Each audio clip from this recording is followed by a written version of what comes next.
80 জন মুনাফিক, যারা মুসলমানের মতো নাম, মুসলমানের মতো চেহারা, দেখতে শুনতে মুসলমানের মতো, কিন্তু অভ্যন্তরীণটা, ভিতরটা মুসলমান না, ভিতরটা শয়তানিতে ভরা।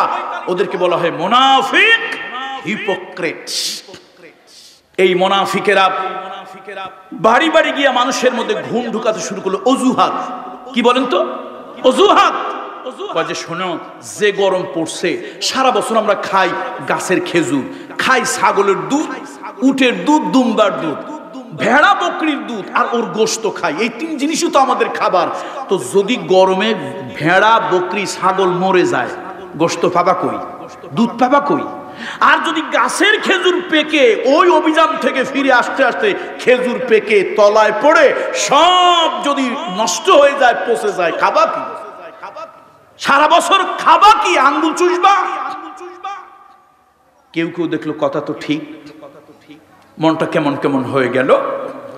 80 জন মুনাফিক এই যুদ্ধে না যাওয়ার ব্যাপারে মানুষের ভিতরে নেগেটিভ, বিরূপ মনোভাব সৃষ্টি করতে লাগলো। 80 জন। এর মধ্যে আল্লাহর কি মেহেরবানি, 3 জন ইমানদার মুসলমানও এই মুনাফিকদের পালায় পড়ে গেল। কয়জন বলুন তো? শুনতেছেন আপনারা আমার কথা? 3 জন মুমিন মুসলমান। তারা আবার কোন মুসলমান?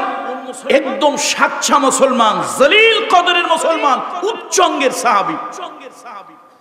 তারা আনসার, এবং নবীজি মদিনায় হিজরত করে আসার আগে মক্কায় থাকা অবস্থায় গোপনে নবীজির কাছে শপথ করেছিল, বায়াত নিয়েছিল, ওয়াদ নিয়েছিল কয়েকজন লোক।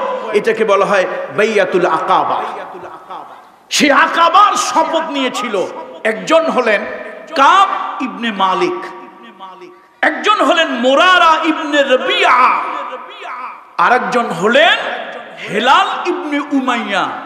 সকলে ভক্তি, সম্মান, শ্রদ্ধা নিয়ে পড়েন রাদিয়াল্লাহু তাআলা আনহুম। এর সাথে নিয়ে ওই রোমকরা একটা ষড়যন্ত্র করেছিল। মুহাম্মদ রাসূলুল্লাহ সাল্লাল্লাহু আলাইহি ওয়াসাল্লাম চিন্তা করলেন, এই ষড়যন্ত্রের দাঁত ভাঙা জবাব দিতে হবে। বন্ধুরা আমার, এই দুনিয়ায় শক্তের ভক্ত, নরমের জম। আপনি যদি কখনো কখনো নরম হন, তাহলে লোকেরা আপনার উপরে পেয়ে বসবে। আর কিছু কিছু সময় শক্ত হলে বাতিলরা একটু চুপ থাকবে। কথা ঠিক কিনা বলুন? রাসূলুল্লাহ বললেন, শোনো, আমার উদ্দেশ্য কার উপরে আক্রমণ, হামলা নয়। তবে কিছু সময় পানির ছিটায় সোরের ঘা দিতে হয়। টিট ফর টেট, আরবিতে আমরা ছোটবেলায় পড়েছিলাম, কামা তাদিনু তুদানু। কেউ যদি তোমার একটা হুমকি দেয়, হুমকির উপরে তুমি যদি আরেকটা হুমকি মারতে পারো, কয় না রে বাপের বেটা। আর যদি তুমি ভদ্রতার খাতিরে চুপ থাকো, তাহলে এই ভদ্রতা তোমার দুর্বলতা ভাববে, তোমাকে পেয়ে বসবে। নবীজির উদ্দেশ্য কার উপরে আক্রমণ নয়। সাম্রাজ্যবাদী রোমকেরা আল্লাহ রাসূলের দূতকে অন্যায়ভাবে হত্যা করেছিল। রাসূলুল্লাহ চান একটা শিক্ষা তাদেরকে দিয়ে দিতে। ইসলাম কেউ গায়ে পাড়া দিয়ে, পায়ে পাড়া দিয়ে ঝগড়া করুক, ইসলাম তা চায় না। এটি ইসলামের কাজ না। ভালোবাসা, উদারতা, এটাই ইসলাম বিশ্বাসী। কেমনে বিশ্বাসী বুঝি কেমনে? কোরআন শরীফ বলতেছে, কোরআন বলতেছে, একটা মানুষ যে ধর্মের হোক, যে বর্ণের হোক, যে গোষ্ঠীর হোক, হিন্দু হোক, বৌদ্ধ হোক, খ্রিস্টান হোক, একটা মানুষ পথে পড়ে আছে, ওই মানুষকে যদি মানবতার হাত তুমি বাড়িয়ে দাও, মনুষ্যত্বের হাত বাড়িয়ে দিয়ে একটু সহযোগিতা করো, ওয়ামান আহইয়াহা ফাকান্নামা আহইয়ান নাস জামিআ, একটা মানুষ বাঁচতে যদি তুমি সাহায্য করো, তুমি যেন গোটা দুনিয়ার সব মানুষকে বাঁচতে সাহায্য করলে ওই পরিমাণে সওয়াব আল্লাহ তাআলা তোমার আমলনামায় দিয়ে দেবে। মানুষকে মানবতার হাত দিয়ে সহযোগিতা করো, সহযোগিতা করো, যে ধর্মের হোক। আবার অন্যায় ভাবে তুমি যদি একটা মানুষ হত্যা করো, যে ধর্মের হোক, তোমার ধর্মের না হলেও আল্লাহ তাআলা তোমাকে গুনাহ দেবেন।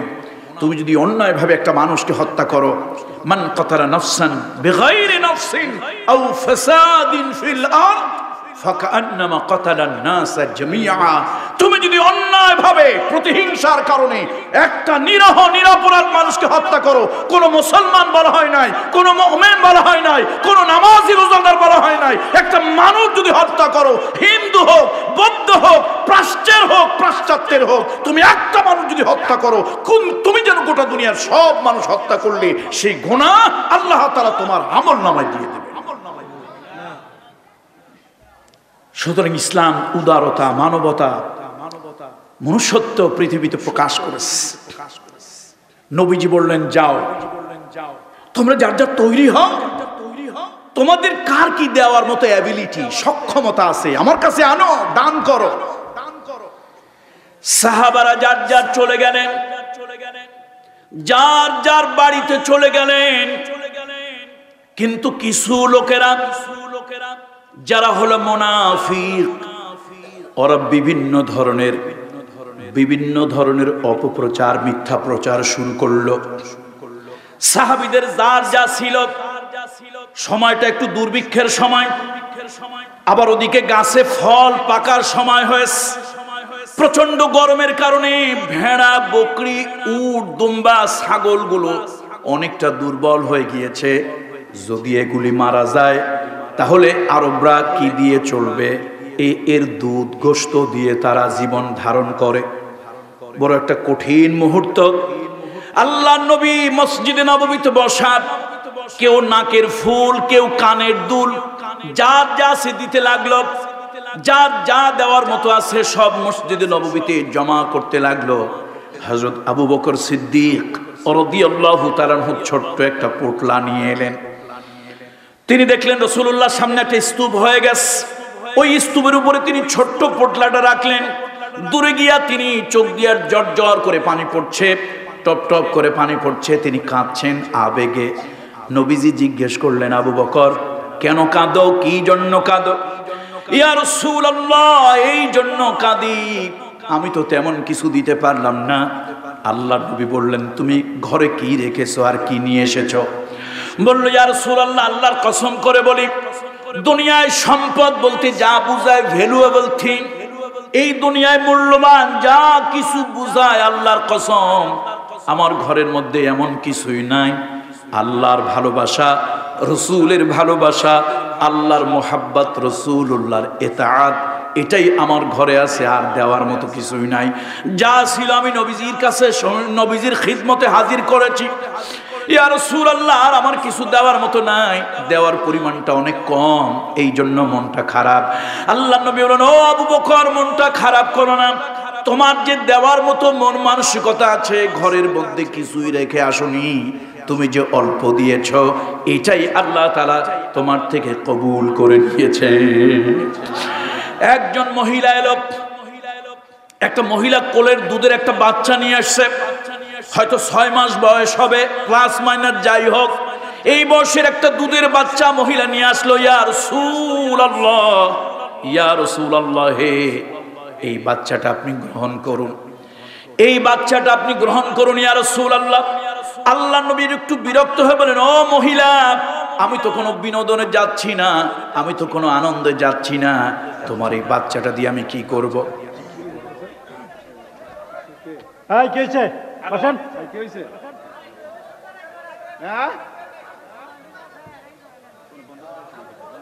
কি হয়েছে? আবু জেলে গোলাবাদ। হ্যালো, এখানে মাহফিল শুনতে মুহাম্মদ রাসূলুল্লাহ সাল্লাল্লাহু আলাইহি ওয়াসাল্লাম বললেন, ও মহিলা, তোমার এই বাচ্চা দিয়ে আমি কি করব? এই বাচ্চা তো জিহাদের ময়দানে নিয়ে কোনো কাজ নাই, আমি তো কোনো আনন্দ বিনোদন সফরে যাচ্ছি না। মহিলা কাঁদতেছে আর বলল, ইয়া রাসূলুল্লাহ, দ্বীনের জন্য জিহাদে গিয়ে আমার স্বামী শহীদ হয়ে গেছে, দ্বীনের জন্য, ইসলামের জন্য আমার সন্তান শহীদ হয়ে গেছে। আমার মনের মধ্যে ইচ্ছা ছিল, ইয়া রাসূলুল্লাহ, আমার মনের মধ্যে ইচ্ছা ছিল নবীজি যখন জিহাদে যাবেন একটা ঢাল তরবারি নবীজিকে আমি কিনে দেব।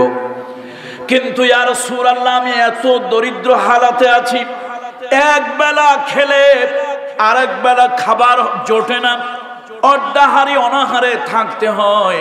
ইয়া রাসূলুল্লাহ, আমি ইচ্ছে করেছিলাম আল্লাহর নবীর হেফাজতের জন্য একটা ঢাল তরবারি কিনে দেব, হাজারো চেষ্টা করে তা পারলাম না। এই জিহাদে নবীজির জন্য আমার সন্তানটার নিয়ে আসছি। ইয়া রাসূলুল্লাহ, জিহাদের ময়দানে আপনি যখন সাহাবীদের ভিতরে ঢাল তরবারি ভাগ বন্টন করে দেবেন, আপনার হেফাজতের জন্য, আপনার হেফাজতের জন্য যদি কিছু না থাকে, আপনি আমার এই সন্তানটাকে ঢাল হিসেবে ব্যবহার করবেন। কোন শত্রু যদি বিশ্বনবীর গায়ের দিকে তীর ছুঁড়ে মারে, আমার সন্তান তীর চালাতে জানবে না, তীর চালাতে পারবে না, কিন্তু ঢাল হিসাবে আমার সন্তানটাকে যদি নবীজির সামনে ধরা হয়, এই সন্তান তীরের আঘাত খেতে পারবে। কেউ যদি রহমতের নবীর দিকে বল্লভ মারে, আমার সন্তান বল্লভ চালাতে পারবে না ইয়া রাসূলুল্লাহ, কিন্তু আমার এই সন্তান কি বল্লভের সামনে যদি ধরা হয়, আমার সন্তান বল্লভের আঘাত খেতে পারবে। কেউ যদি রহমতের নবীর দিকে, কেউ যদি রহমতের নবীর দিকে তরবারি দিয়ে আঘাত করে, আমার নবীকে হেফাজতের জন্য যদি কোনো ঢাল না পাওয়া যায়, এই দুধের বাচ্চাটা রহমাতুল লিল আলামিনের সামনে ঢাল হিসেবে যদি ধরা হয়, আমার বাচ্চা তরবারির আঘাতে দুই টুকরা হয়ে যাবে, খণ্ড বিখণ্ড হয়ে যাবে। তারপরেও রহমতের নবী রহমাতুল লিল আলামিনের গায়ে কোনো আঘাত লাগবে না। নবীজি এ কথা শুনে চোখের পানি ধরে রাখতে পারলেন না। আল্লাহর নবী বললেন, যাও, তোমার এই দুধের বাচ্চা তুমি যে দেওয়ার জন্য নিয়ত করেছো, আল্লাহ তাআলা কবুল করেছেন, আল্লাহ তাআলা কবুল করেছেন, এই বাচ্চা তোমাকে দিতে হবে না, তুমি যাও। নবীজি সাহাবীদেরকে বলেন, ও সাহাবীরা, তোমাদের যার যা কিছু আছে তাই নিয়ে প্রস্তুত হও, তৈরি হও, তোমাদেরকে অভিযানে যেতে হবে। বন্ধুরা আমার, মুরব্বীরা আমার, সাহাবীরা যার যা গিয়া তৈরি হলেন, প্রস্তুত হতে লাগলেন। কিন্তু মুসলমান নামধারী মুনাফিকেরা ঝামেলা পাকানো শুরু করলো। ঝামেলা পাকানো শুরু করলো কারা? যখন ঝামেলা পাকানো শুরু করলো কারা? মুনাফিকেরা। এই জিহাদে 80 জন মুনাফিক পিছু হটলো, পিছু টান দিল। বন্ধুরা আমার, ইমানদারের 2 হাত, মুনাফিকের 3 হাত। আপনাদের হাত কয়টা? হাত কয়টা? না, মনে রাখবেন, ইমানদারের হাত 2টা, কিন্তু মুনাফিকের হাত 3টা। ইমানদারের ডান হাত আর একটা আছে বাম হাত, কিন্তু মুনাফিক সব কাজের মাঝখানে একটা ঢুকায় দেয়, ওর নাম অজুহাত। ওর নাম কি? অজুহাত। আপনি খুতবা দিতে যাবেন, সত্যের উপরে খুতবা দিতে যাবেন, মুনাফিক এসে একটা অজুহাত দেবে, দেশের পরিবেশ পরিস্থিতি ভালো না, বুঝে শুনে খুতবা দেন, অজুহাত একটা ঢোকায় দিল। আপনি ওয়াজ বক্তব্য দিতে যাবেন, আপনি আল্লাহর কোরআনের কথা বলবেন, বিশ্বনবীর হাদিসের কথা বলবেন, মুনাফিক ওই জায়গায় গিয়ে একটা হাত ঢুকায় দেবে, এমন না তেমন পরিস্থিতি ভালো না। ইসলাম তো পৃথিবীতে ঝগড়া লাগানোর জন্য আসে নাই, ইসলাম পৃথিবীতে নির্মমতার জন্য আসে নাই, ইসলাম পৃথিবীতে শান্তির জন্য, ইসলাম পৃথিবীতে মানবতার জন্য এসেছে। একমাত্র আল্লাহর কোরআন এমন কনস্টিটিউশন যা দিয়ে সাদা কালো প্রাচ্য পাশ্চাত্য সব দলের সব ধর্মের লোকদেরকে সমানভাবে শাসন করা যায়, তার নাম আল কোরআন। তার নাম কি জোরে বলুন? আল কোরআন। পৃথিবীতে একমাত্র কোরআন নামক কনস্টিটিউশন সব ধর্মের লোকদের নিরাপত্তা দিতে পারে। আপনি দেখেন না, আপনি দেখেন, এই ধর্মের লোক ওই ধর্মের লোকের কুৎসারটনা করে, এই ধর্মের লোক ওই ধর্মের লোককে গালি দেয়, এই ধর্মের লোক ওই ধর্মের লোকের ধর্মীয় অনুভূতিতে আঘাত দেয়। অথচ বিশ্বনবী বললেন, তোমরা কারো দেবদেবী নিয়ে কথা বলো না, তোমরা কারো উপাসনায় আঘাত করো না। ইয়া রাসূলুল্লাহ, কেন বলবো না? নবীজি বললেন, তুমি যদি তার দেবদেবী নিয়ে উপাসনা করে সেই উপাস্য নিয়ে কথা বলো, তারা তোমার নবী, তোমার আল্লাহ নিয়ে কথা বলবে। বিশ্বনবী কত দামি কথা বললেন। কোন সংখ্যাগরিষ্ঠ এলাকায় সংখ্যালঘুদের উপরে যদি অত্যাচার হয়, নির্যাতন হয়, কিয়ামতের দিন আল্লাহর আদালতে ওই সংখ্যালঘুদের পক্ষ নিয়ে আমি নবী মুহাম্মদ রাসূলুল্লাহ আল্লাহর আদালতে বিচার দায়ের করব। নালিশ দেব, মামলা করব সংখ্যা গরিষ্ঠদের বিরুদ্ধে। আল্লাহু আকবার বলুন। পৃথিবীতে এই যে সাম্যের কথা, এই যে সাম্যের কথা পৃথিবীতে কে বলতে পারে? আমার দেশের কিছু রাজনৈতিক তোতা পাখি আছে, বাতাস যেদিকে ছাতা ধরে পাল তোলে সেদিকে। অথচ ইসলাম সব সময় এক কথা বলেছে, একরকম কথা বলেছে। দেখেন অন্য ধর্মের প্রতি কতটা সহিষ্ণুতা ইসলামের। আমার নবীজি বড় হয়েছে খানায় কাবায়, তার বাপ দাদা 14 পুরুষ ছিল কাবার মুতাওয়াল্লি, আব্দে মানাফ গোত্র। রাসূলুল্লাহর দাদা পরদাদা এরকম 14 পুরুষ, অনেক পুরুষ ছিলেন যারা খানায় কাবার মুতাওয়াল্লি। সেই নবীর শৈশব কৈশোর কাবায় কাটলো। কাবার অনেকগুলো ঝামেলা, মুহাম্মদ সাল্লাল্লাহু আলাইহি ওয়াসাল্লাম তখন নবী হন নাই, আল আমিন হিসাবে সে ঝামেলাগুলো শান্তিপূর্ণ সমাধান করেছিলেন। সুবহানাল্লাহ বলবেন না? কিন্তু নবীজি হিজরত করে গেলেন। পরধর্ম সহিষ্ণুতা কারে বলে? আমরা ভোটের জন্য, জোটের জন্য ঈমান বিক্রি করতে ভুলি না। কথা ঠিক কিনা বলেন? একটা ভোট লাভের জন্য ঈমান বিক্রি করে দেই, কারোর সাথে জোট করার জন্য ঈমান বিক্রি করে দেই। আমার বিশ্বনবী ভোটের জন্য, জোটের জন্য নয়, আমার বিশ্বনবী শান্তির জন্য। পরধর্ম সহিষ্ণুতা কাকে বলে পৃথিবী শিখে নাও।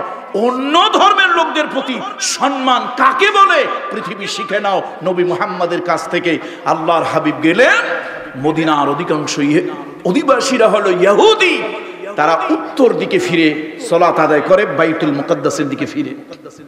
মুহাম্মদ সাল্লাল্লাহু আলাইহি ওয়াসাল্লাম বাপদাদার কাবা রেখে, দক্ষিণ দিকে বাপদাদার কাবা সেটা রেখে 17 মাস পর্যন্ত এই ধর্মের লোকদের প্রতি সহানুভূতি প্রকাশ করে বাইতুল মুকদ্দাসের দিকে ফিরে সালাত আদায় করলেন। চিৎকার দিয়ে বলুন আল্লাহু আকবার। এই যে পৃথিবীতে মানবতার দৃষ্টান্ত, মুহাম্মদ সাল্লাল্লাহু আলাইহি ওয়াসাল্লাম যে মানবতার মাইল ফলক, পৃথিবীতে এই মানবতা এটা কেউ সৃষ্টি করতে পারে। যা হোক, নবীজি বললেন তোমাদের যার যা আছে নিয়ে তৈরি হও। 80 জন মুনাফিক, যারা মুসলমানের মতো নাম, মুসলমানের মতো চেহারা, দেখতে শুনতে মুসলমানের মতো, কিন্তু অভ্যন্তরীণটা, ভিতরটা মুসলমান না, ভিতরটা শয়তানিতে ভরা, ওদেরকে বলা হয় মুনাফিক, হিপোক্রেট। এই মুনাফিকেরা বাড়ি বাড়ি গিয়ে মানুষের মধ্যে ঘুম ঢুকাতে শুরু করলো। অজুহাত কি বলেন তো? অজুহাত যে শোনো, যে গরম পড়ছে, সারা বছর আমরা খাই গাছের খেজুর, খাই ছাগলের দুধ, উটের দুধ, দুম্বার দুধ, ভেড়া বকরির দুধ, আর ওর গোশত খাই। এই 3 জিনিসই তো আমাদের খাবার। তো যদি গরমে ভেড়া বকরি ছাগল মরে যায়, গোশত পাবা কই? দুধ পাবা কই? আর যদি গাছের খেজুর পেকে, ওই অভিযান থেকে ফিরে আসতে আসতে খেজুর পেকে তলায় পড়ে সব যদি নষ্ট হয়ে যায়, পচে যায়, খাবা কি? সারা বছর খাবা কি? আঙ্গুল চুষবা? কেউ কেউ দেখলো কথা তো ঠিক, মনটা কেমন কেমন হয়ে গেল। 80 জন মুনাফিক এই যুদ্ধে না যাওয়ার ব্যাপারে মানুষের ভিতরে নেগেটিভ, বিরূপ মনোভাব সৃষ্টি করতে লাগলো 80 জন। এর মধ্যে আল্লাহর কি মেহেরবানি, 3 জন ইমানদার মুসলমানও এই মুনাফিকদের পালায় পড়ে গেল। কয়জন বলুন তো? শুনতেছেন আপনারা আমার কথা? 3 জন মুমিন মুসলমান। তারা আবার কোন কোন মুসলমান? একদম সাচ্চা মুসলমান, জলিল কদরের মুসলমান, উচ্চঙ্গের সাহাবী। তারা আনসার। এবং নবীজি মদিনায় হিজরত করে আসার আগে মক্কায় থাকা অবস্থায় গোপনে নবীজির কাছে শপথ করেছিল, বায়াত নিয়েছিল, ওত নিয়েছিল কয়েকজন লোক। এটাকে বলা হয় বাইয়াতুল আকাবা। সেই আকাবার শপথ নিয়েছিল।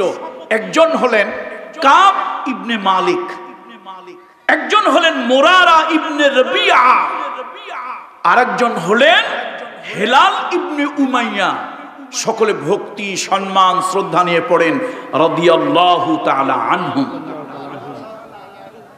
এই 3 জন আর দোকান আড্ডা দেওয়ার জায়গা ছিল না। ওদের যেরকম ছিল ওই জায়গায় একটু আড্ডা হলো, একটু জমা হলো, একত্রিত হলো। এমন 2-4টা কথা বলল, মনটা উলট পালট হয়ে গেল। বলল ঠিক আছে, বিকালে নয়, আগামীকালকে সকালে যাব। আবার আগামীকাল সকালবেলা কোনো মুনাফিকদের সাথে দেখা হয়ে গেল, মনটা তারা অন্যরকম করে দিল, বলল বিকেলে যাব, সকালে যাই, বিকেলে যাই, এইভাবে করে অনেক দিন পার হয়ে গেল, আর যাওয়া হলো না। কয়েকদিন যাওয়ার পর পরিস্থিতি আরো খারাপ হলো, গরম তীব্র বেড়ে গেল, ঘোড়া ভেড়া বকরি ছাগলগুলি অনেক মরা শুরু হলো। এবার ওই যে মুনাফিক যারা আছে ওরা আল্লাহর শুকরিয়া আদায় করতে লাগলো, আল্লাহ যা করে ভালোর জন্য করে, আল্লাহর খাস রহমত, এই অভিযানে আমরা যাই নাই, যারা গেছে কেউ তারা প্রাণ নিয়ে ফিরে আসতে পারবে না।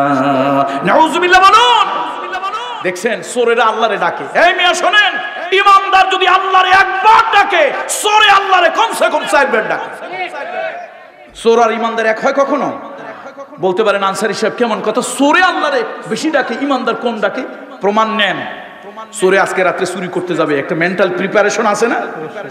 Mental preparation. রাত 2:30টার সময় উঠছে, উঠেই আল্লাহরে ডাক দিছে, আল্লাহ আজকের দিনের ইনকামটা যেন ভালো হয়, আজকের চুরিটা যেন ভালো হয়, কোনো ঝামেলা বিপদ না হয়, ধরা যেন না পড়ে। বলছে একবার ঘর থেকে বের হয়েছে, যেই বাড়ি চুরি করতে যাবে, বাড়ি তো টার্গেট, বাড়ির কাছে গিয়ে আবার ডাক দিছে, আল্লাহ এই বাড়ির কুত্তা যেন সজাগ না থাকে, কেন কুত্তা সজাগ থাকলে তো আমার চুরি করা সম্ভব হবে না, সুবিধা হবে না। তারপরে বাড়িতে ঢুকছে, যেই ঘরে ঢুকবে, ঘরে ঢোকার আগে আবার আরেকবার আল্লাহরে ডাক দিছে, আল্লাহ বাড়িওয়ালার যেন কোনো কাশের বেড়াম না থাকে, কেন যদি কাশের বেড়াম থাকে আর কাশে, তাহলে তো ঘুম গাঢ় হবে না, সাউন্ড স্লিপ, গাঢ় ঘুম হবে না, তাহলে তো টের পেয়ে যাবে চুরি তো আমার শেষ, ধরা পড়ে যাবে। ভিতরে ঢুকছে, ঢুকে মাশাআল্লাহ সবকিছু দামি দামি জিনিসপত্র সব গোছাইছে, আরেকবার আল্লাহরে ডাক দেয়, আল্লাহ এই পর্যন্ত যখন সাহায্য করলা, বাকি মালটা নিয়ে বের হওয়ার একটু সুযোগ দিয়ে দিও। তাহলে কয়বার ডাকছে আল্লাহরে কোন তো? কয়বার? আল্লাহরে খুশি করার জন্য না চুরি করার জন্য?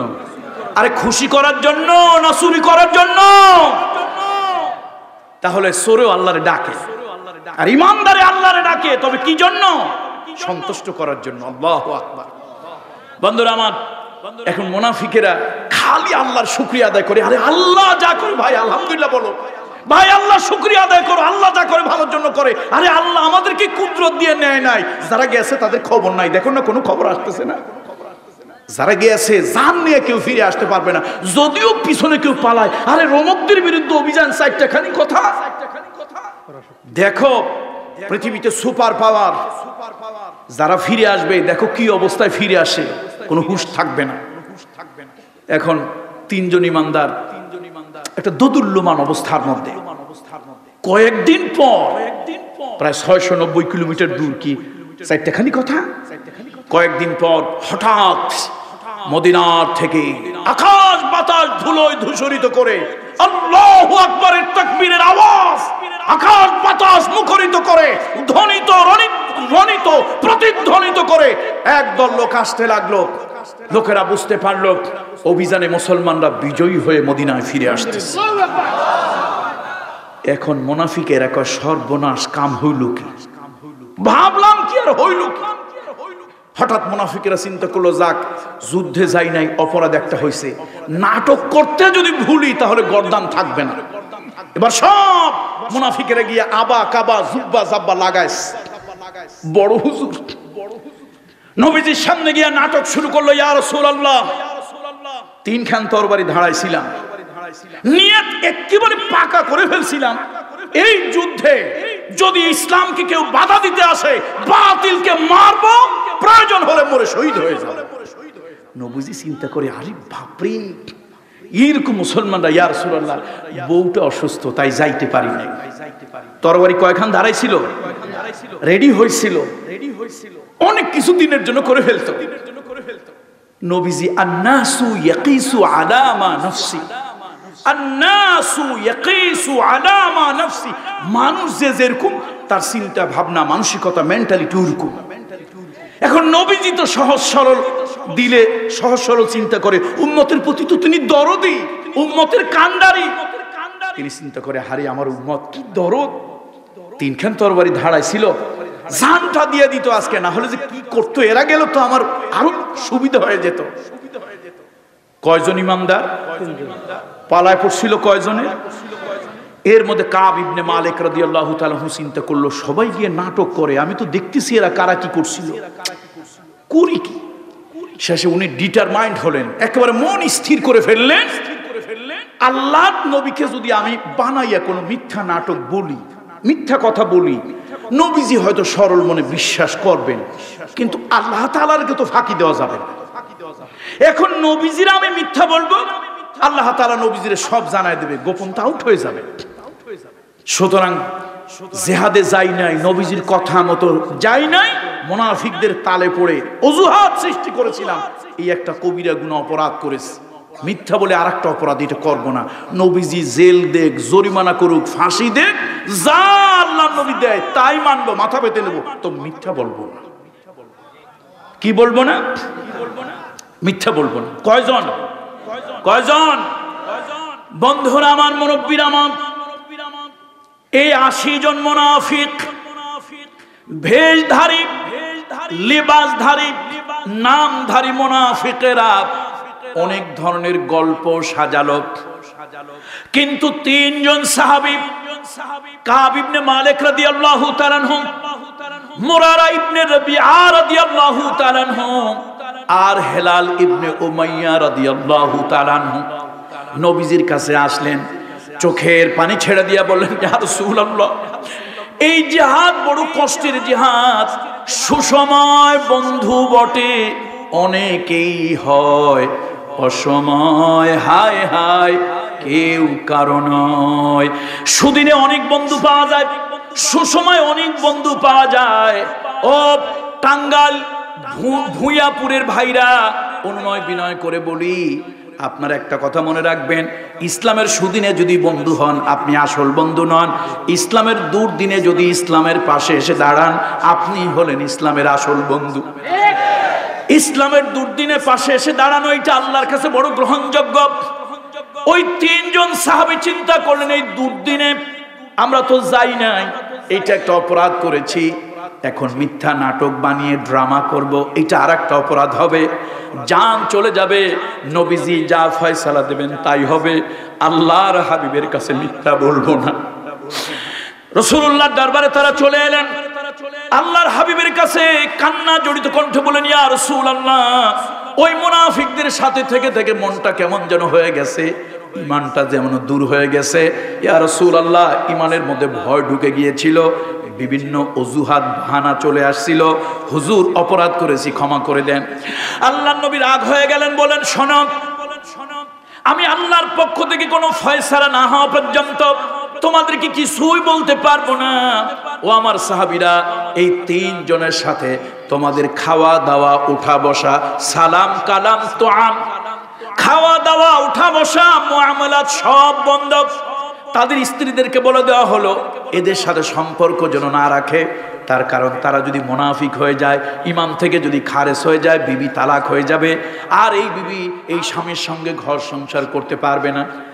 সুতরাং আল্লাহ নবী বলে দিলেন, 3 জন আল্লাহর কাছে কাঁদতে লাগলেন, ও আমার ভাইরা, ও আমার মুরব্বী বাবাজিরা, শোনেন, বান্দা যত বড় গুনাহ করুক না কেন, বান্দার গুনাহ যদি তার মাথা পর্যন্ত হয়, আল্লাহ তাআলার রহমত হলো ঘরের ছাদ চাল পর্যন্ত। বান্দার গুনাহ যদি ঘরের চাল ছাদ পর্যন্ত হয়, আল্লাহর রহমত হলো পাহাড়ের চূড়া পর্যন্ত। বান্দার গুনাহ যদি পাহাড়ের চূড়া পর্যন্ত হয়, আল্লাহর রহমত হলো মেঘমালা পর্যন্ত। বান্দার গুনাহ যদি মেঘমালা পর্যন্ত হয়, আল্লাহর রহমত হলো আকাশ পর্যন্ত। আল্লাহ তাআলা নিজে বলেন, লা তাকনাতু মির রাহমাতিল্লাহ, ইন্নাল্লাহা ইয়াগফিরুদ যুনুবা জামিআ। বান্দারে, গুনাহ করেছো, ভুল করেছো, আমার কাছে ফিরে আসো, 2 চোখের 2 ফোঁটা তপ্ত অশ্রু, অনুশোচনার অশ্রু ছেড়ে দাও, আমি আল্লাহ তাআলা তোমাকে আমার রহমতের কোলে তুলে নেব।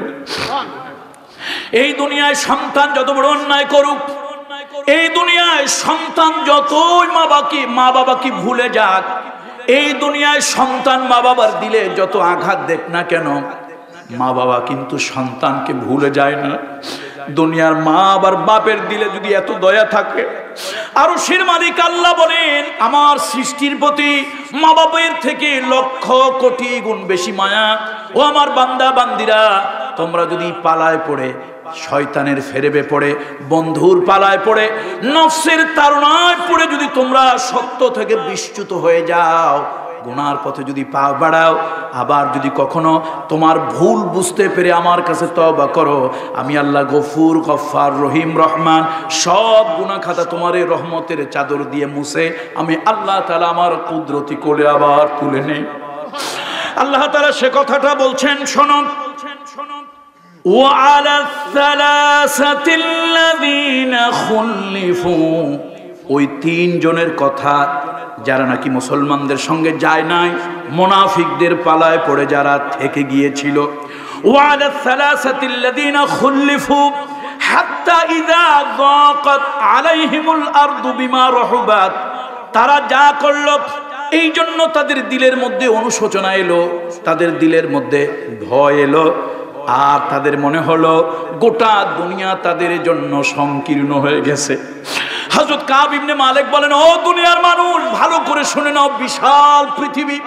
নবীজি যখন বললেন তোমাদের সাথে সালাম বন্ধ, কালাম বন্ধ, লেনদেন বন্ধ, খাওয়া দাওয়া বন্ধ, আমরা ঘরের মধ্যে চলে গেলাম, বিশাল বড় দুনিয়া।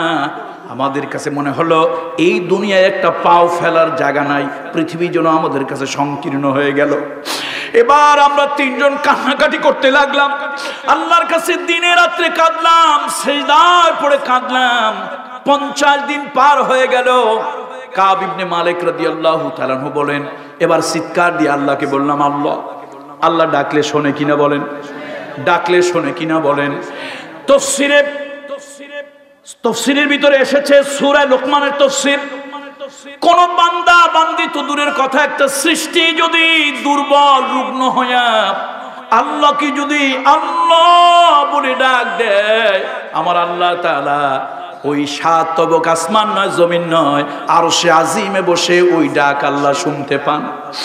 আমার বন্ধুরা একটু খেয়াল করেন, যদিও এই সূরার কথা না, একটু ভিন্ন কথা। হযরত ইউনূস আলাইহিস সালাম বিপদে পড়ে গিয়েছিলেন মাছের পেটে, গহীন সমুদ্রের ভিতরে মাছের পেটে। ওই জায়গায় তিনি যখন হুঁশ ফিরে এসেছিল, আল্লাহকে ডেকেছিলেন, ওয়াজান্নুন ইযহাবা মুগাদিবান ফাযান্না আল্লান নাকদির আলাইহি ফানাদাহু ফিজ যুলুমাতি আল্লা ইলাহা ইল্লা আনতা সুবহানাকা ইন্নী কুনতু মিনাজ জালিমিন। ও আমার পর্দারের মা বোনরা, ও কলিজার টুকরা মেয়েরা, তোমাদেরকে স্নেহ করি। সব বাবার কাছে দুনিয়ার সব থেকে ভালো জিনিস, সুন্দর জিনিস হলো তার মেয়ে। আমার মায়েরা, তোমরা আমাদের যারা মেয়ে, কলিজার টুকরা, আমাদের নয়নের মণি, মা গো, খারাপ পথে যাইও না। ও আমাদের মা বোনেরা, তোমরাও খারাপ পথে যাইও না। মা গো, আল্লাহ তাআলা কোরআন শরীফের ভিতরে বললেন, ইউনূস আলাইহিস সালাম মাছের পেটে পড়লেন, গভীর রাতে মাছ সমুদ্রের তলদেশে বিশ্রাম করার জন্য গেল। ওই মাছের পেটে পড়ে তিনি আল্লাহকে আল্লাহ বলে ডেকেছিলেন, আল্লাহকে আল্লাহ বলে ডেকেছিলেন। আল্লাহ তাআলা আরশে আজিমে বসে ওই ডাক শুনতে পেয়ে ইউনূসের ডাকে সাড়া দিয়েছিলেন। ফাস্তাজাবনা লাহু ওয়া নাজ্জাইনাহু মিনাল গাম্মি ওয়া কাযালিকা নুনজিল মুমিনিন। ইউনূস আলাইহিস সালাম মাছের পেটে পড়ে গিয়েছিলেন, ওই জায়গায় আল্লাহকে ডেকেছিলেন। আল্লাহ তাআলা তার ডাক শুনেছিল। ও মা, কোন জটওয়ালা পীর বিপদে পড়ে তাকে ডেকো না, কোন সোয়াটওয়ালা পীর বিপদে পড়ে তারে ডেকো না। খবরদার, কোন বাজার মাজার তোমার মুক্তি দিতে পারবে না। মা গো, তোমার ডাক যিনি ডাইরেক্ট শুনবেন তিনি হলেন আল্লাহ। যত বড় পীর হোক, তোমার আল্লাহর কসম, তোমার আল্লাহর দোহাই, যত বড় পীর হোক, কোন পীর তোমার বিপদ থেকে বাঁচাবে এই নিয়ত যদি থাকে, খোদার কসম তুমি মুশরিক হয়ে যাবা। কোরআন হাতে নিয়ে বলি, তুমি মুশরিক হয়ে যাবা। ও মা, দিনে হোক, রাতে হোক, সকালে হোক, সন্ধ্যায় হোক, তুমি ভরসা করবা তোমার মালিকের উপরে, যে মালিক ইউনূস আলাইহিস সালামকে সমুদ্রের নিচে মাছের পেট থেকে বাঁচিয়ে দিয়েছিলেন। আল্লাহ ওয়াদা করছেন, ওয়াদাল্লাহি হক, ওয়াদাল্লাহি হক। আল্লাহ ওয়াদা করছেন, কিয়ামত পর্যন্ত আমার বান্দা বান্দি যদি বিপদে পড়ে, সিজদায় পড়ে আমি আল্লাহকে ডাক দেয়, আল্লাহ, আমি আল্লাহ তাআলা ওই ডাক শুনি, ওই ডাক শুনি। আমি আল্লাহ ওই বান্দা বান্দির উদ্ধার করি, বিপদ থেকে বাঁচিয়ে দেই। বিপদ থেকে বাঁচার আরেকটা জায়গা আছে, তার নাম হলো মার বাপ। তোমার মা বাপ যদি, ও ভাইরা, আব্বা আম্মার মতো নিয়ামত যাদের আছে, তোমাদের পায়ে ধরি, হাতে ধরি, অনুনয় করি, বিনয় করি। আমি কামরুল ইসলাম সাঈদ, পীরের ছেলে, পীর হইয়া তোমাদেরকে বললাম, তোমার আল্লাহর কসম, তোমার আল্লাহর কসম, পীরের কাছে দিন শিক্ষার জন্য যাইও। এ পীর তোমার ভাগ্য ভালো বানাতে পারবে না, পীর তোমার ভাগ্য খারাপ বানাতে পারবে না, আল্লাহর কসম। কোন পীর তোমারে জান্নাতে নিতে পারবে না, আল্লাহর কসম। কোন পীর বর্দ দিয়ে তোমার জাহান্নামে নিতে পারবে না, আল্লাহর কসম। যদি পীরের কাছে যেতে চাও, দিন শেখার জন্য যাও, অন্য কোনো উদ্দেশ্য নয়, অন্য কোনো কারণে নয়। যদি পীর দাবি করে পীর শয়তান, মুরিদ হলো শয়তানের চেলা। কত ঠিক কিনা জোরে বলেন। কোরআন হাতে নিয়ে বললাম, মা গো, তোমার জন্য বড় পীর তোমার মার বাপ। ও ভাইরা, হাতে ধরি, পায়ে ধরি, তোমার জন্য বড় পীর তোমার মা আর তোমার বাপ। বাপ যদি গুনাহগার হয়, বাপ যদি পাপীও হয়, বাপ যদি মূর্খ হয়, বাপ মার সঙ্গে সুন্দর সংযত আচরণ করো। ওয়াসাহিবুহুমা ফিদ দুনিয়া মারুফা, ওয়াসাহিবুহুমা ফিদ দুনিয়া মারুফা। কোরআন শরীফে আল্লাহ বলেন, তোমার মা বাপ যদি হিন্দু বৌদ্ধ হয়, মা বাপের সঙ্গে ভালো ব্যবহার করিও, আব্বা আম্মার সঙ্গে ভালো ব্যবহার করিও।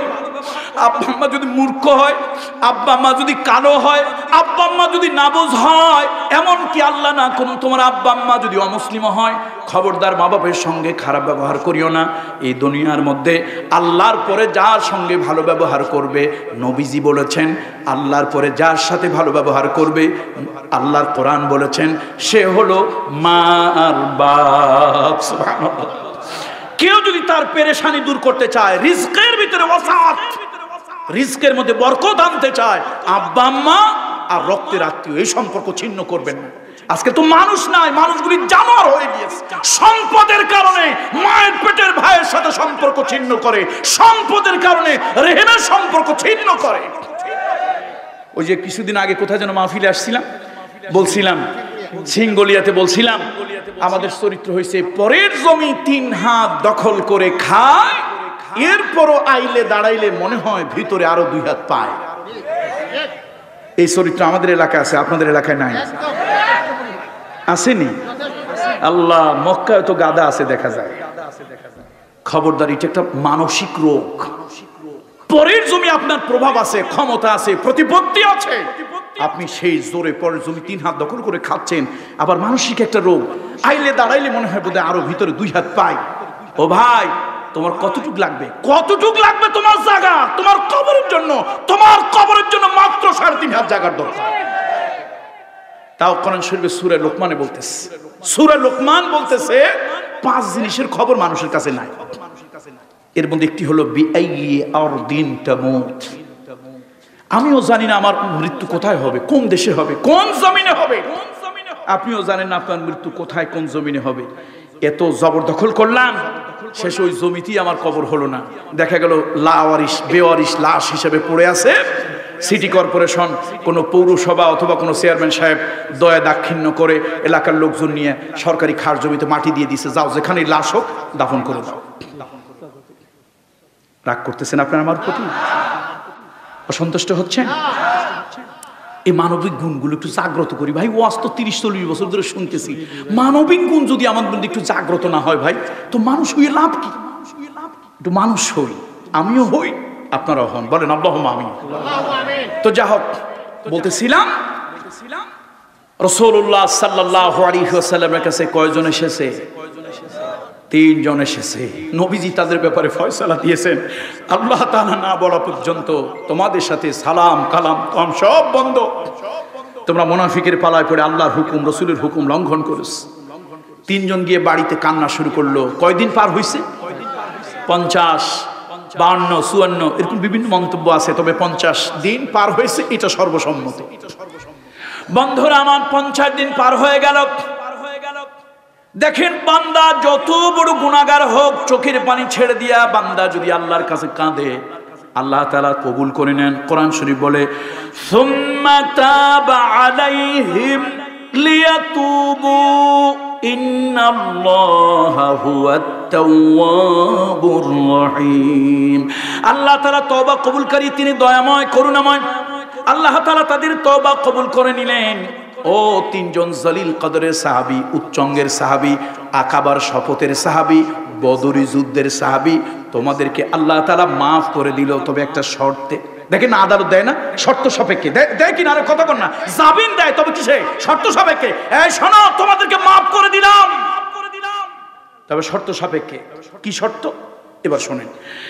ইয়া আইয়ুহাল্লাযীনা আমানু তাকুল্লাহা ওয়া কুনু মা'আস সাদিকিন। ও ঈমানদারেরা, ও ঈমানদারেরা, আমি আল্লাহরে ভয় করিও। ও ঈমানদারেরা, আমি আল্লাহরে ভয় করিও। আর খবরদার ওই উটকো উল্লুক ভাল্লুক মার্কা নামধারী ভেষধারী মুনাফিকদের সঙ্গে থাকিও না। ওদের সাথে থাকলে ভবিষ্যতেও ভালো কাজ থেকে তোমাদেরকে বিরত রাখবে। ওদের সাথে থাকলে ভবিষ্যতেও দিনের কোনো কাজ তোমরা করতে পারবে না। ওদের সহচর্য ত্যাগ করো। ওয়া কুনু মা'আস সাদিকিন, আমার সাদিকিনদের সঙ্গী হয়ে যাও। যদি আমার সাদিকিনদের সঙ্গী হও, তাহলে তোমাদের ভবিষ্যৎ ভালো হবে। তোমরা আর এরকম কোনো অপরাধী পাপের কাজে জড়িয়ে পড়বে না। যদি তাই না হয়, এই লেবাসধারী ভেষধারী নামধারী মুসলমান মুনাফিকদের সঙ্গী যদি হও, তাহলে তোমরাও আর কোনো ভালো কাজ করতে পারবে না। আর একটু সামনে অগ্রসর হব না? এই পর্যন্ত রাখবো? আর একটু অগ্রসর হব? বন্ধুরা আমার, আপনাদের তো এক রাত, আমার কিন্তু সব রাত। বেশিক্ষণ না, অল্প সময়ের মধ্যে। বন্ধুরা আমার, এবার আল্লাহ তাআলা রাখছেন ওই ইমানদারেরা। তাহলে বোঝা গেল আমরা যাদেরকে মুমিন মনে করি, অনেকে মুমিন না। আল্লাহ ডাকতেছে ওই ইমানদারেরা, ইত্তাকুল্লাহ, আল্লাহকে ভয় করো, মুত্তাকি হও। এখন মুত্তাকি কেমনে হওয়া যায়? মুত্তাকি কেমনে হওয়া যায়? মুত্তাকি কারে বলে? চার জিনিসের নাম, চারটা কাজ যারা করবে তারা হলো মুত্তাকি। কয় কাজ বলুন একটু দয়া করে, মুখ খুলে। কয় কাজ? ব্যাখ্যা কামরুল ইসলাম সাঈদ আনসারী করবে না, ব্যাখ্যা করবে আল্লাহ তাআলার হাবিবের সবথেকে প্রিয় একজন ব্যক্তি আলেম রাদিয়াল্লাহু তাআলা আনহু। কে ব্যাখ্যা করবে বলুন তো? সাইয়েদনা আলী। আমি পীরের ছেলে, পীর হইয়া আমার বাপের ব্যাখ্যা করব না।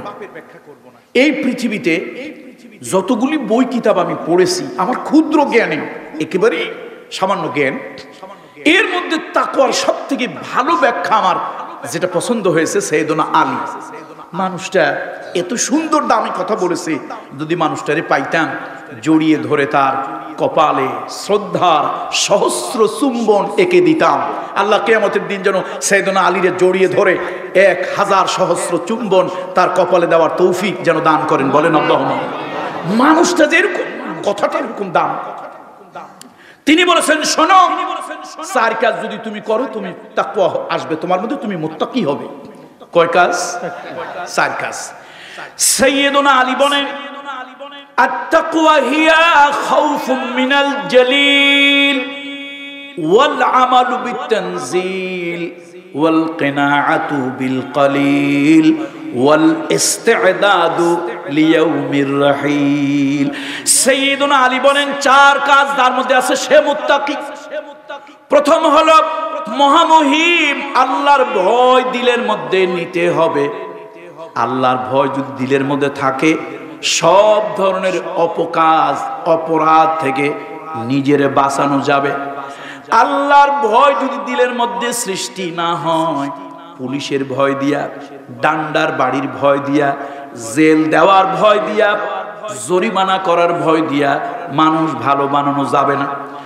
সরকারি কর্মকর্তা কর্মচারীরা যেন অবৈধ কাজ না করেন, ঘুষ না খান, অন্যায়ভাবে কলমের খোসায় যেন কোটি কোটি টাকা অর্জন না করেন, সেই জন্য দুদক বানানো হয়েছে, দুর্নীতি দমন কমিশন।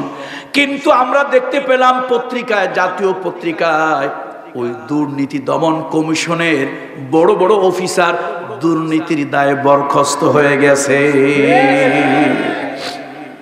তাহলে দুদক দিয়ে মানুষ ভালো বানানো যায় না। পুলিশ, ওরা আমাদেরই রক্ত। পুলিশ কি? আমাদেরই রক্ত, হয় কারো ভাই, কারো ছেলে, কারো বন্ধু, কারো ভাগিনা, কারো ভাতিজা, কারো জামাতা। পুলিশ কি আসমান থেকে আসছে নাকি? সুতরাং আমাদের ভিতরে মানবিক গুণ আছে। আমার সন্তান পুলিশ, আমার ভাই পুলিশ, আমার ভাগিনা পুলিশ, আমার ভাতিজা পুলিশ, আমার মতো মানবিক দুর্বলতা অক্ষমতা ওর মধ্যে আছে। তাহলে পুলিশ দিয়ে মানুষ ভালো বানানো যাবে না। সাইয়েদুনা আলী বলছেন 4টা জিনিস, তার নাম তাকওয়া। প্রথম হলো আল্লাহর ভয়। সাইয়েদুনা ওমর ইবনুল খাত্তাব, শুনতেছেন তো আপনারা আমার কথা? সাইয়েদুনা ওমর ইবনুল খাত্তাব সকালবেলা এক রাস্তা দিয়ে যাচ্ছে, এক কুড়ে ঘরের পাশ দিয়ে যাচ্ছে। এক বয়স্ক মহিলা তার মেয়ের ডেকে বলতেছে, এই দুধ কটটুক হইছে? মেয়ে ডাক দিয়ে কয়, মা দুধ তো আজকে বালতি ভরে নাই। ওমর কয়, সকালবেলা দুধের কথা কেন? ঘরের পাশে দাঁড়ায়। মহিলা তার মেয়েকে বলতেছে, শোনো, দুধ বালতি ভরে নাই, তাহলে তো সর্বনাশ। এই আধা বালতি দুধ বাজারে নিয়ে বেচলে তো অল্প পয়সা হবে, অল্প পয়সায় অল্প খাবার হবে। তাড়াতাড়ি আলো ফর্সা হওয়ার আগে দুধের মধ্যে পানি মিশাও। এক বালতি দুধ হলে পয়সা বেশি হবে, বেশি পয়সায় বেশি খাবার কেনা যাবে, আমাদের দিন চলে যাবে। মেয়েটা বলছে, মা গো, দুধের মধ্যে পানি মিশানো যাবে না, এটা একটা অনৈতিক কাজ, এটা একটা দণ্ডনীয় অপরাধ। আমিরুল মুমিনিন খলিফাতুল মুসলিমিন ওমর ইবনুল খাত্তাব নিষেধ করেছে। মহিলা উঠে বলছে, দেখো, আমরা দুধের মধ্যে পানি মিশাইলাম না পানিতে দুধ মিশাইলাম ওমর জানবে না, সুতরাং তুমি এই চিন্তা করিও না। দুধের মধ্যে পানি মিশাও, দুধটা বাড়ুক, বাজারে বেশি পয়সায় বিক্রি হোক, ওই দিয়ে আমাদের দিনের খাবারটা চলে যাবে। মেয়ে বলল, মা, সাইয়েদুনা ওমর রাদিয়াল্লাহু তাআলা একজন মানুষ, তার পক্ষে প্রত্যেকের বাড়ি বাড়ি গিয়া পাহারা দেওয়া সম্ভব নয়। মা গো, ওমরের চোখ ফাঁকি দিতে পারবো, কিন্তু ওমরের যিনি মালিক, তোমার আমার যিনি মালিক, ওই আল্লাহ তাআলার কুদরতি চোখ ফাঁকি দেওয়া যাবে না। মা গো, আমি দুধের মধ্যে পানি মেশাতে পারবো না। মা বলল, শোনো, আমরা তো বড় লোক হওয়ার জন্য পানি মেশাবো না, আমরা গরিব মানুষ, উপার্জনক্ষম কর্মক্ষম কোনো পুত্র সন্তান আমার নাই, তোমার আমার পেটটা এই দিয়া চলে, সুতরাং আমাদের মতো গরিব মানুষ যদি একটু অনৈতিক কাজ করি, এই জন্য তেমন কোনো অপরাধ হবে না, আর এই জন্য আল্লাহর কাছে আমরা দায়ী হব না। মেয়েটা উঠে বলছে, মা গো, ও মা, তুমি কি শোনো নাই, যেই নবীর গুনাহ ছিল না, আল্লাহ তাআলা যাকে মাসুম বেগুনাহ বানিয়েছেন, সেই নবী সকালবেলায় উঠে একবার কেঁদে কেঁদে বলতেন, আল্লাহুম্মা হাসিবনি হিসাবান ইয়াসীরা। যেই নবীর কোনো গুনাহ নাই, সেই নবী বিকালবেলা আবার চোখের পানি ছেড়ে দিয়ে বলতেন, আল্লাহুম্মা হাসিবনি হিসাবান ইয়াসীরা। আল্লাহ তাআলা আমার জন্য হিসাব সহজ করে দিয়েন। আল্লাহর নবী আল্লাহর কাছে এগুলা বলতো, মা গো, আমার বড় ভয় হয়, আমার মতো মানুষ আল্লাহর আদালতে গুনাহ নিয়ে কিভাবে দাঁড়াবো। ও মা, অল্প দুধ, অল্প পয়সা হবে, অল্প খাবার হবে, তুমি বুড়ো মানুষ পেট ভরে খাবে, আমি অর্ধাহারে অনাহারে থাকবো, তারপরেও ক্ষুধার কষ্ট সহ্য হবে, কিয়ামতের ময়দানে আল্লাহর আদালতে আমি দাঁড়াতে পারবো না। সাইয়েদুনা ওমর আর দাঁড়াতে পারলেন না। সাইয়েদুনা ওমর দাঁড়াতে পারলেন না, বাড়ি চলে গেলেন। ও আব্দুল্লাহর মা, তোমার ছেলে আব্দুল্লাহর বিয়ে করাবে, কন্যা খুঁজতেছ। আব্দুল্লাহর মা, আমি তোমার ছেলের জন্য একটা বিবাহের প্রস্তাব দিচ্ছি, তুমি যদি রাজি হও, তোমার ছেলে যদি রাজি হয়, তাহলে আমার পক্ষ থেকে আনুষ্ঠানিক প্রস্তাব ওখানে দেব। তার বিবি মনে মনে ভাবলো, 30 লক্ষ বর্গমাইল এরিয়ার প্রেসিডেন্ট, নিশ্চয় বোধহয় কোনো দামি জায়গায় দামি ঘর আমির ওমারা মন্ত্রী মিনিস্টারদের মেয়ের ব্যবস্থা করেছে। বলল, স্বামী গো, পরিচয়টা কি বলো? বলল, দেওয়ার মতো কোনো পরিচয় নাই, পরিচয় দিলেও তুমি চিনবে না, জানবে না, বুঝবে না। স্বামী, তাহলে এমন ঘরে আপনি কি দেখে কন্যা আনতে গেলেন? বলল, শোনো, তাদের চুলায় ঠিক মতো আগুন জ্বলে না, চাল দিয়ে হয়তো টেপর টুপুর পানি পড়ে। আমি ওই ঘরের মধ্যে এমন জিনিস দেখেছি, 1000 লক্ষ করে তালাশ করলে তুমি যেই জিনিস, যেই সম্পদ পাবে না, ওই সম্পদ ওই ঘরে আছে। স্ত্রী বলল, স্বামী, সেই সম্পদটার নাম কি? সাইয়েদুনা ওমর বললেন, সম্পদটার নাম হলো তাকওয়া। আল্লাহর ভয় আছে এমন একটা মেয়ে আমি পেয়েছি। শোনো, কিয়ামতের ময়দানে আল্লাহর আদালতে ওমর যদি ধরা পড়ে যায়, এই কন্যাটার মধ্যে আল্লাহর ভয় আছে, তাকে আল্লাহর সামনে উপস্থাপন করব, যাতে ওই ওসিলা আল্লাহ তাআলা আমারে মাফ করে দেয়। সাইয়েদনা ওমর প্রস্তাব পাঠালেন, বিবি রাজি হলো, ছেলে রাজি হলো। প্রস্তাব পাঠালেন, ঘটককে বলে দিলেন, ম্যারেজ মেকারকে, খবরদার আমার আমিরুল মুমিনিন পরিচয় দিও না, তাহলে তিনি ভয় পাবেন, দিতে চাইবে না। তুমি আমার নাম বলবা খত্তাবের পুত্র ওমর, তার ছেলে আছে একটা নাম আব্দুল্লাহ, ওই আব্দুল্লাহর জন্য তোমার কন্যাটা চেয়েছে। তুমি যদি রাজি হও উপযুক্ত এনাম, উপযুক্ত মোহর দিয়া তারপরে নেবে। এবার মহিলার কাছে যখন প্রস্তাব গেল, মহিলা বলল, শোনো, আমি তো নবীজির একজন পুরাতন সাহাবী, এত মানুষের নাম শুনলাম, খাত্তাবের পুত্র ওমর আবার কে, তার নাম তো শুনি নাই। লোকটাকে ভালো করে পরিচয় দাও। বলে মক্কায় ছিল, হিজরত করে মদিনায় আসছে। বলে এরকম কোন লোকের নাম আমার জানা নাই, তবে একজনে আমার জানা আছে, তিনি হলেন আমিরুল মুমিনিন খলিফাতুল মুসলিমিন ওমর ইবনুল খাত্তাব। এছাড়া আর কেউ এই নামে আছে আমার জানা নাই। এবার লোকটা বলল, হ্যাঁ উনি তিনি। মহিলা এবার চোখের পানি ছেড়ে দিয়া বলল, তুমি কি আমার সঙ্গে তামাশা করো?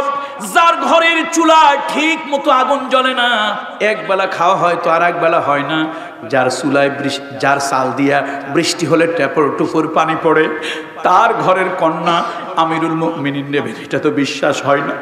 সাইয়েদুনা ওমর বললেন, ও মহিলা, তোমার মেয়ে তোমার ঘরে কি আছে ওইটা আমার দেখার বিষয় নয়, তোমার মেয়ের কথা আমার হৃদয় কেড়েছে। আল্লাহর ভয় যার দিলের মধ্যে আছে, এই দুনিয়ার কোনো পাপ তাকে স্পর্শ করতে পারে না। বন্ধুরা আমার, সাইয়েদুনা আলী বললেন, 4 জিনিসের নাম তাকওয়া। কয় জিনিস? 4 জিনিসের নাম তাকওয়া। প্রথম হলো মহামহিম আল্লাহর ভয় দিলের মধ্যে নেওয়া। আত-তাকওয়া হিয়া খাউফুম মিনাল জালিল ওয়াল আমালু বিত-তানজিল। 2 নম্বরে হলো কোরআন এবং হাদিস অনুযায়ী আমল করা। আমি পায়ে ধরে বলি, পীরের ছেলে, পীর হইয়া পায়ে ধরে অনুরোধ করি, কোন বাবা, যত বড় খাজা বাবা, দয়াল বাবা, কিবলা বাবা হোক, তোমার বাবার কথা যদি আল্লাহর নবীর শরীয়তের বিরুদ্ধে হয়, বাবার কথা বাদ, বাবা বাদ। তোমার বাবার কথা, পীরের কথা, আলেমের কথা যদি আল্লাহর নবীর সুন্নতের খেলাফ হয়, ওইটা বাদ। সাইয়েদুনা আলী বলেছেন, তুমি যদি মুত্তাকি হতে চাও, ওয়াল আমালু বিত-তানজিল, আল্লাহর কোরআন আর নবীর হাদিসের আমল তুমি করো। নাজাতের একমাত্র রাস্তা কোরআন সুন্নাহর বাহিরে এ মুসলমান কোন রাস্তায় চলবে না। কোন নেতার রাস্তা, নেত্রীর রাস্তা, দার্শনিকের রাস্তা, পীরের রাস্তা কারো নয়, আল্লাহর কথা, রাসূলের কথাই চলবে মুসলমান। কত ঠিক কিনা জোরে বলুন। আল্লাহ রাসূলের কথায় চলতে হবে। বন্ধুরা আমার, কথা কি আমার না সাইয়েদুনা আলীর? দামি মানুষ, দামি কথা না। এই সুমা কি সাদে দিতে চাইছি? মানুষটা যেরকম দামি কথা, কি দামি কথা দেখেন, আরো সামনে দামি কথা আসতেছে। কয় জিনিসের নাম মুত্তাকি হতে হলে কয় গুণ? 4 গুণ। 2 নম্বরে হলো ওয়াল কানাআতু বিল কালিল। তুমি যদি মুত্তাকি হতে চাও, তোমার লোভটাকে কমাও। ঘোড়ার যেরকম লাগাম দিয়ে নিয়ন্ত্রণ করে, তোমার লোভে ওরকম লাগাম লাগাও। এ দুনিয়ায় হায় সেই বেশি চায়, সম্ভবত রবীন্দ্রনাথ ঠাকুর বলেছিল, এ দুনিয়ায় হায় সেই বেশি চায়, আছে যার ভুরি ভুরি, রাজার হস্ত করে সমস্ত কাঙ্গালের ধন চুরি। এ দুনিয়ায় বড় লোকেরা পয়সা চুরি করে, গরিবের পয়সা। এ দুনিয়ায় বড় লোক আরো বড় লোক হয়, বড় বড় অফিসারেরা আরো বড় অফিসার হয়। আগে 10 টাকা 5 টাকা চুরি হতো, এখন হাজার হাজার কোটি টাকা চুরি হয়। সাইয়েদুনা আলী বলছে, আমার কথা নয়, শোনো, তুমি যদি মানুষ হতে চাও, মুত্তাকি হতে চাও, লোভ কমাও। যার লোভ কম তার পাপ কম, যার লোভ কম তার মধ্যে তাকওয়া আছে। যত পাপের মূল হলো এই লোভ। এই লোভ আপনাকে আমাকে অমানুষ, জানোয়ার, ইতর, বর্বর, হিংস্র প্রাণী বানিয়ে দিচ্ছে। এই লোভের কারণেই তো আমরা একজন আরেকজনের উপরে চড়াও হই, মিথ্যা কথা বলি। কি লোভের কারণে না ভাই? আল্লাহ আল্লাহ আল্লাহ আল্লাহ আল্লাহ আমাদের সকলকে এই থেকে মুক্ত করুন। এটা একটা মানসিক রোগ, এটা একটা মেন্টাল ডিজিজ। আল্লাহ তাআলা আমাদের সকলকে এর থেকে মুক্ত করে দিন। লোভ ভাই এত ধন দৌলত নিয়ে আমি করবো কি? একটা গল্প শুনেছি, শাহ সেকান্দার, 7 মুলুকের বাদশাহ, অনেক ধন দৌলত, হীরা পান্না চুন্নি একুত জাবরজাত লুকলুক মারজান। সে যুগে তো আর কারেন্সি টাকা পয়সা ডলার ছিল না, এগুলো দিয়ে মানে লেনদেন হতো এগুলো দিয়ে। শাহ সেকান্দার 7 মুলুকের বাদশাহ, সে মৃত্যুর আগে তার মধ্যে একটা অনুশোচনা বোধ জাগ্রত হলো। একদিন ডেকে বললো, এই শোনো, তোমরা যারা আসো, আমি যদি মারা যাই, আমার মরার পরে গোসল দিয়া কাফনের কাপড় তো পরাবা, আমার এই হাত দুইটা কাফনের কাপড়ের বাহিরে রাখিও, একটু ছড়ায় রেখিও, শহর দিয়ে আমার লাশটা ঘুরাইও, এরপরে আমার কবর দিও। আচ্ছা, রাজা বাদশা মন্ত্রী মিনিস্টার এদের মুখের উপরে কথা বলা যায়? সাহস হয় তো? কেউ আর কিছু বলে টলে নাই। কিছুদিন পর লোকটা ঠিকই মারা গেছে। এখন লোকেদের ভিতরে একটা প্রাণ চঞ্চল্যতার ভাব, কানা ঘুষা কথাবার্তা। ভাই, ওসিয়ত তো একটা করছে, করি কি? কয় যে আলেমদের কাছে জিজ্ঞেস করো। আলেমদের কাছে বললো, আলেমরা বললো, শোনো, মাইয়েতের ওসিয়ত যদি শরীয়তের খেলাফ না হয় তো মানা জায়েজ আছে। আচ্ছা ঠিক আছে, বেচারা তো আর খারাপ কিছু বলে নাই, যাও তার একটু কাফনের কাপড়ের বাহিরে হাতটা রাখবা, শহর দিয়ে ঘুরাবা, আবার কাফনের কাপড়ের মধ্যে ঢুকাইয়া কবর দিয়ে দিবা, যাক এতটুকু কাজ করো। লাশ গোসল হয়েছে, কাফনের কাপড় পরানো হয়েছে, হাত কোথায়? একটু কথা বলেন না, হাত কোথায়? প্রসারিত, উন্মুক্ত দুইটা হাত। শহরে শহরে যখন ঘুরায়, লোকেরা দেখে আর হাসে। আরে দেখো, মানুষ মরলেও স্বভাব যায় না, স্বভাব মরলেও পাল্টায় না। এই হাত দিয়ে কত লেনদেন, কত করসপন্ডেন্স হয়েছে এই হাত দিয়ে, খাজনা ট্যাক্স এইটা সেটা কত কিছু লেনদেন। মরার পর দেখো সে চরিত্র পাল্টায় নাই, এখনো হাত দিয়ে কয় কার কাছে কি আছে দাও। একজন আল্লাহওয়ালা লোক এই দৃশ্যটা দেখে কাঁদতেছে, ফোফায় ফোফায় কাঁদে, 2 চোখের পানি অশ্রু গড়িয়ে গড়িয়ে দাড়ি ভিজে যায়। লোকেরা গিয়ে তারে ধরলো, সবাই হাসে, ক্রিটিসাইজ করে, আপনি কাঁদতেছেন কারণটা কি? তিনি বললেন, শোনো, শাহ সেকান্দার মৃত্যুর আগে দুনিয়াবাসীকে একটা শিক্ষা দিয়ে গেলেন।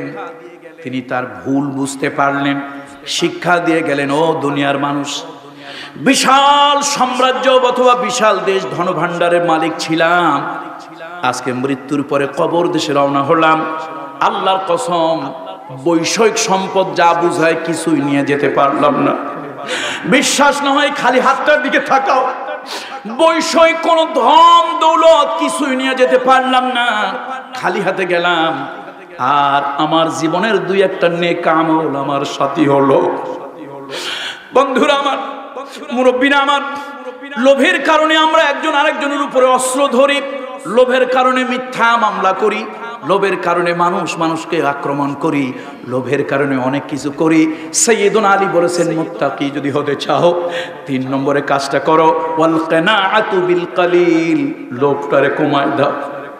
লোভ যদি কমে তুমি মুত্তাকি হয়ে যাবে। 4 নম্বরে ওয়াল ইস্তিদাদু লিয়াউমির রাহিল, এই দুনিয়া থাকার জায়গা নয়, দুনিয়া ছেড়ে আজ হোক কাল হোক তোমাকে চলে একদিন যেতেই হবে। এই দুনিয়ায় সব অস্বীকার করা যায়।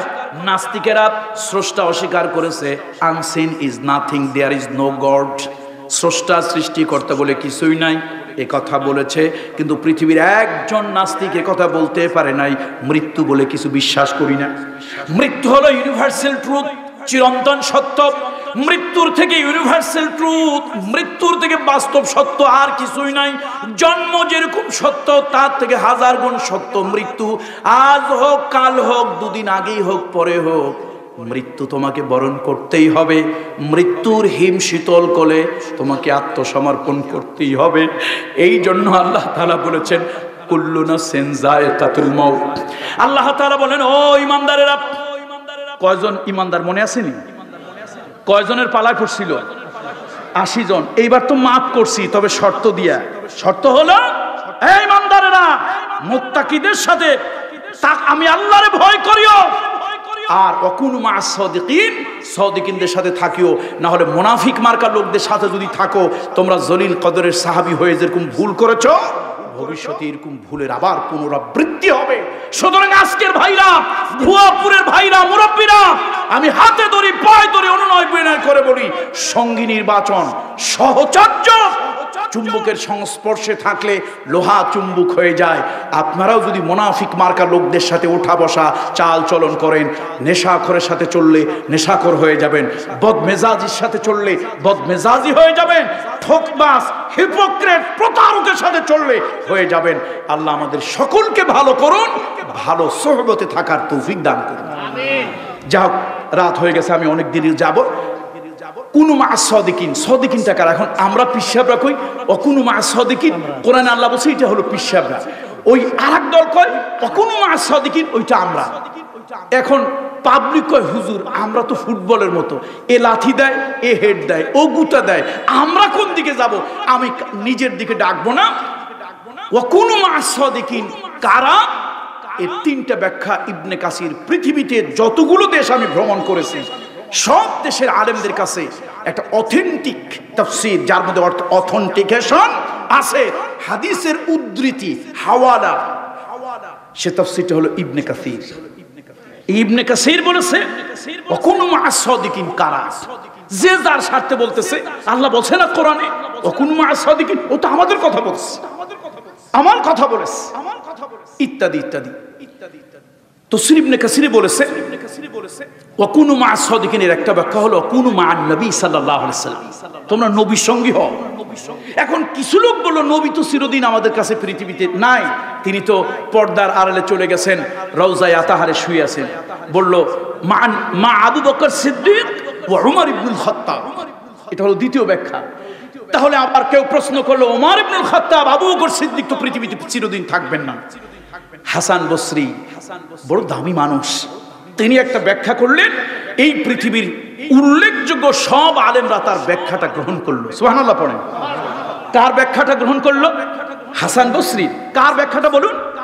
হাসান বসরি বলল শোনো ওয়াকুনু মা সাদিকিন, আল্লাহ সাদিকিনদের সাথে থাকতে বলছে। সাদিকিন কারা? শোনো, সাদিকিন হলো যারা দুনিয়া থেকে আখিরাতকে প্রাধান্য দিয়েছে, আখিরাতের চিন্তা চেতনা ভাবনায় যার জীবনের সব কিছু হয়, অর্থাৎ যার টার্গেট, মিশন, ভীষণ আখিরাত, আখিরাতকে কেন্দ্র করে সবকিছু করে, এই শ্রেণীর লোক হলো সাদিকিন। তোমরা তাদের সঙ্গী হও।